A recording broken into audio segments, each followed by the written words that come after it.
आपने हमारे चैनल को अभी तक सब्सक्राइब नहीं किया है तो सब्सक्राइब कर दीजिए, बेल आइकन घंटी भी दबा दीजिए ताकि आपको नए से नए वीडियो देखने को मिल सकें। आज मैं आपको बड़ी ही सुंदर कहानी सुना रही हूँ। हमारे सनातनियों में बड़ी समस्याएं हैं। सनातनी है तो हिंदुस्तानी, सभी हिंदुस्तानी हैं, लेकिन हमारे यहाँ कुछ लोगों ने अपने स्वार्थ के लिए जाति को बांट दिया है। जबकि भगवान जो सूरज भगवान है वो सबको एक सा ही प्रकाश देते हैं। चंद्रमा है वो सबको एक सी शीतलता देते हैं। पवन है तो वो सबको एक सा ही वायु देते हैं। ऐसा नहीं करते कि किसी को कम दें किसी को अधिक दें। लेकिन हमारे हिंदुस्तान में सबसे बड़ी समस्या तो यह हो गई है कि जो है हम लोग खंड खंड बट गए हैं। ने कहा हम ब्राह्मण हैं, हम क्षत्रिय हैं, हम कायस्थ हैं, हम सक्सेना हैं, हम भटनागर हैं। इस तरह से हम लोग अलग अलग अनेक जातियों में बट गए हैं, जो कि हमारे लिए सही नहीं है। इसी संदर्भ में मैं आपको एक लघु कहानी सुना रही हूँ। उज्जैनी के पास एक छोटा सा गांव था। तो सब लोगों को मंदिर जाने में बहुत दिक्कत होती थी। तो सभी गांव वालों ने कहा कि भैया बरसात के दिन है और नदी बहुत चढ़ी हुई है, हम लोग भगवान के दर्शन नहीं कर पाते। तो सबने कहा एकजुट होकर कि हो ना हो हम लोग थोड़ा थोड़ा पैसा इकट्ठा करके एक छोटा सा मंदिर बनवा लेते। उन्होंने कहा ठीक है। गांव बहुत छोटा था और आदमी की मानसिकता भी बहुत छोटी थी, ज़्यादा पढ़े लिखे लोग वहाँ नहीं थे। तो सबने थोड़ा थोड़ा चंदा इकट्ठा किया और एक बड़ा ही सुंदर मंदिर बनवा लिया। मंदिर बन गया। अब कई भैया नवरात्रि आ गई हैं तो चलो अपन देवी जी की स्थापना कर देते हैं।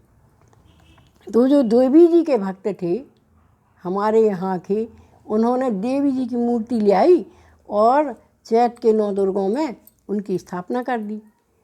तो आधे से लोग मंदिर दर्शन करने नहीं जाते थे और बहुत से लोगों को मंदिर दर्शन करने जाने नहीं दिया जाता था।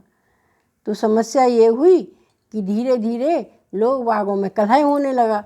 उनने कहा पैसा तो हमने भी दिए थे हैं, पर मूर्ति तो देखो देवी जी की बिठाल दी इनने, अब हम क्या करें, हम तो देवी जी की पूजा ही नहीं करत हैं। तो बहुत से लोगों में विवाद होने लगा।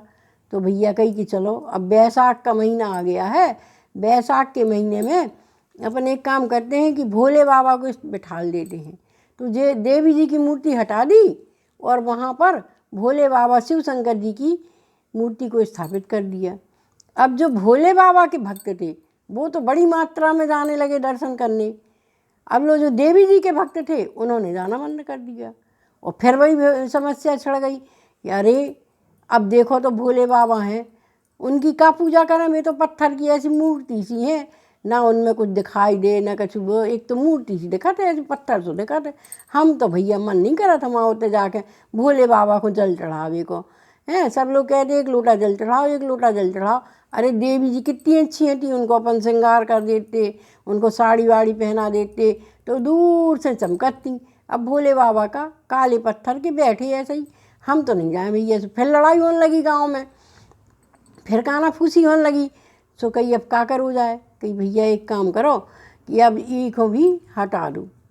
अब कोई न कही कि चलो आषाढ़ को महीना आ गया है, आषाढ़ के महीना में हनुमान जी की पूजा बहुत होती है तो हनुमान जी की मूर्ति बिठाल दो। सो हनुमान जी की मूर्ति बिठाल दी। अब हनुमान जी की मूर्ति स्थापित हो गई। सो आदमी तो जान लगे और अपने जो है प्रपंचों में महिलाओं को अंदर ही न जान दे।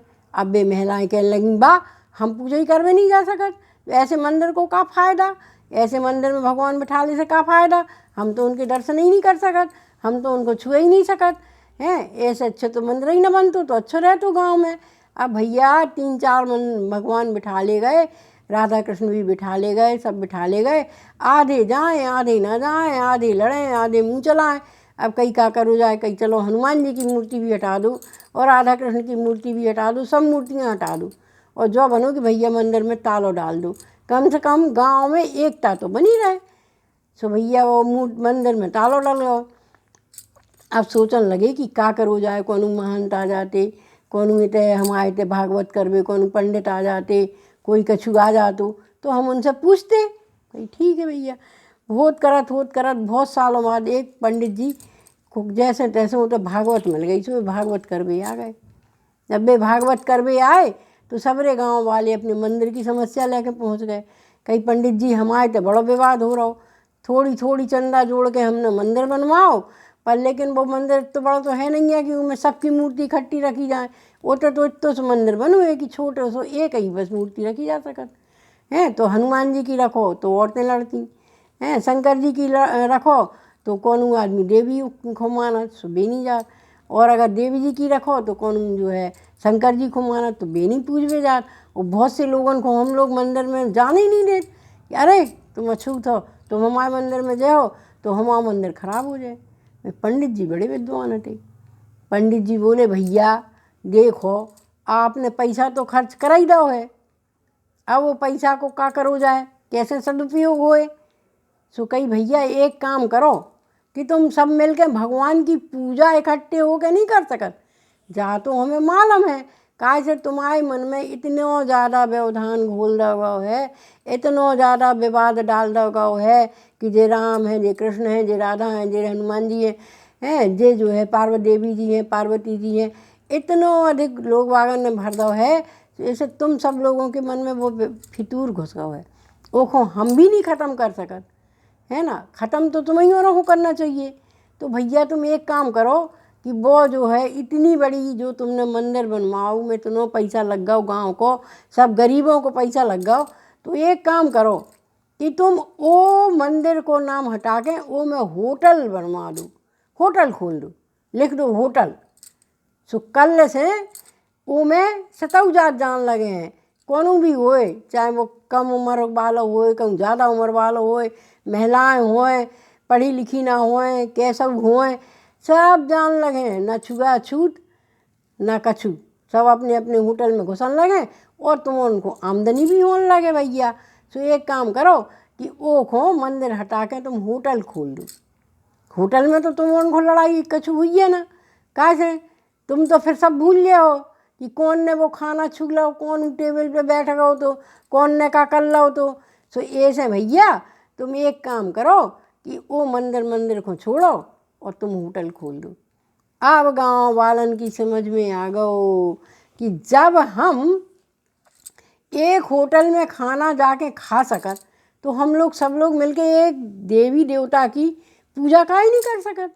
और 7 दिन उन पंडित जी ने भागवत सुनाई, तो थोड़ी उनको भागवत को असर भी होगा कि राम एक हैं, कृष्ण एक हैं, चाहे राम कहो, चाहे कृष्ण कहो, चाहे देवी कहो, चाहे हनुमान जी कहो, कुछ भी कहो, हमें तो शक्ति रूप में देवता की पूजा करना चाहिए, उनकी आराधना करना चाहिए, जिससे कि हमें आत्मबल मिले। उन पंडित जी ने 7 दिन सबको यही सुनाओ, ना छुआ ना छूत ना कछू, और सब गांव वालन की भी समझ में आ गओ। सो जब पंडित जी की भागवत पूरी भई सो सब गांव वालन ने मिलके और उन्हीं पंडित जी से उन्हीं देवी जी की स्थापना करवा दी, और जो है बढ़िया पूजन पाठ होगा और पूरे गांव वाले इकट्ठे होके वो मंदिर में देवी जी की पूजा करवे जान लगे। ऐसे जो शिक्षा मिला था ये कहानी से कि भैया राम कृष्ण शिव पार्वती शंकर जी सब एक ही हैं, हमें उनको पूजने हैं इसे कि हमारी आत्मा शुद्ध पवित्र होए, बलवान होए, हमाओ भगवान में ध्यान लगे, मूर्ति रूप के रूप में पूज के हमें अपने भगवान में ध्यान लगाने हैं।